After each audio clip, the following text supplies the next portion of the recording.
Last weekend, I visited the Witte Museum in San Antonio to learn about their exhibit on the ancient native peoples from the Pecos River Valley of West Texas. From as early as 9,000 years ago, the native artists left a staggering number of rock art murals along the area. This touchscreen interface was a fascinating part of the gallery, with options to explore highlights of the symbols and figures that populated these walls. As you manipulate the screen, projectors will display a reproduction of the selected mural to the rocky wall ahead. The screen provides notes on each of the murals and their distinguishing features. Options will appear to look at the exemplary symbols among the paintings. Clicking any of them will display a digital reconstruction of the original paint that you can slide over to compare, along with notes about possible interpretations on their meanings. They consider comparisons with historic and modern native cultures. This humanoid figure from the white shaman shelter, for example, wields ritual instruments and adornments. It may have represented either a shamanic being or an ancestor spirit in soul travel. And now here I'm just playing with the controls to show other examples of the rich contents the museum offers on this collection of indigenous art.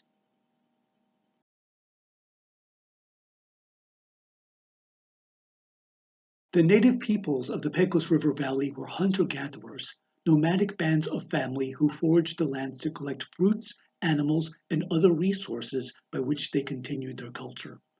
The Witte Museum has life-size dioramas to illustrate how they lived out on the land, in caves, and at camp.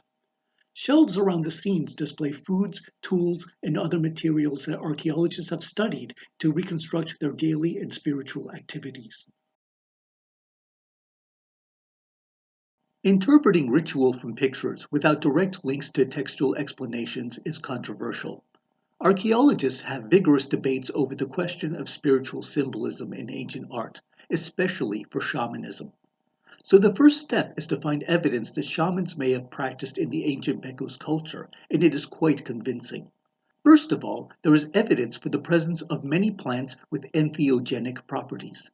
Entheogenic means that consuming it could bring about a hallucinatory experience taken as spiritual. In many cultures, such foods were respected for the sacred encounters they opened within the mind. These remains on display in the museum include known hallucinogenic plants: mountain laurel seeds, peyote cactus, and datura seed pods. Tobacco pipes have also been found.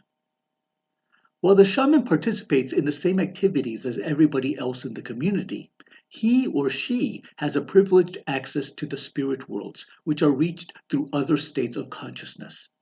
Their ritual activities are used on demand as necessary. They often have a set of special devices by which they mediate between the human and other worlds.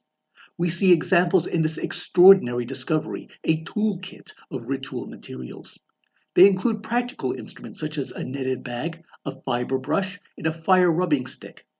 The more mysterious pieces include two strings lined with serpent vertebrae, a bone handle stuffed with manganese, and a so-called mystery bundle. Notice the large dark seeds toward the center. These are mountain laurel, a known hallucinogen, supporting the idea that this assemblage belonged to a shaman 2,000 years ago. Strong evidence for shamanic activity has allowed art historians to interpret the Pecos paintings through this model. These reproductions of images from the white shaman and mystic shelters suggest soul travel, out-of-body experiences by which the shaman visits the underworld to communicate with the gods and spirits within. The presence of rock art at burial sites strengthens the case for spiritual readings of their content, leading us to today's mask. Today's mask comes from the murals of Fate Bell Shelter near the Mexican border. If you climb the museum stairs from the Wildlife Hall, you will soon discover this full replica on the second floor. Dating up to 4,000 years ago, this painting features a retinue of slender, human-like figures centering upon the main character, bearing deer antlers upon its head and black wings outspread from its sides. With some Photoshop magic, I crank up the color and focus on this figure. The mask appears as a black dot in the upper center of the face, yet in the original painting, the mask is a larger black oval.